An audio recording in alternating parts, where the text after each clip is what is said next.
Hello friends, welcome to Sushma சமையல். இப்போ ஒரு கடாயில் 3 டேபிள் ஸ்பூன் எண்ணெயை சூடு பண்ணிக்கோங்க.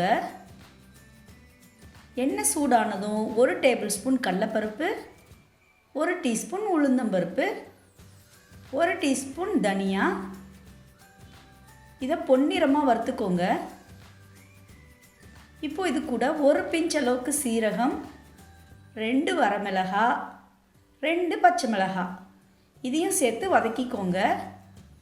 கூடவே ஒரு பெரிய வெங்காயம் சேர்த்துக்கோங்க. 6 பூண்டு பல் சேர்த்து நல்லா 1 நிமிஷம் வதக்கிக்கோங்க. இது கூட 1 கப் அளவுக்கு ஃப்ரெஷ்ஷான கருவேப்பிலை சேர்த்துக்கோங்க. இதை நல்லா 1 நிமிஷம் எண்ணெயில் வதக்கிக்கோங்க. இந்த டைமில் 2 தக்காளி பழம் சேர்த்துக்கோங்க. 2 இன்ச் அளவுக்கு புளி சேர்த்துக்கோங்க. ஒரே ஒரு பிஞ்ச் அளவுக்கு மஞ்சள் பொடி, தேவையான அளவுக்கு உப்பு சேர்த்து 2 நிமிஷம் வதக்கிக்கோங்க.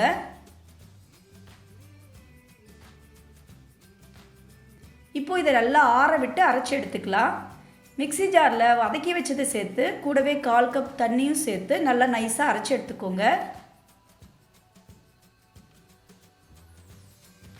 இப்போ ஒரு பேனில் 1 டேபிள் ஸ்பூன் எண்ணெயை சூடு பண்ணிக்கோங்க.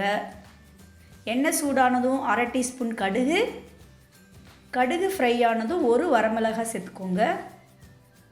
கூடவே கொஞ்சம் போல் கருவேப்பிலை சேர்த்து நல்லா ஃப்ரை பண்ணிவிட்டு இந்த தாளிப்பை சட்னியில் சேர்த்துடலாம்.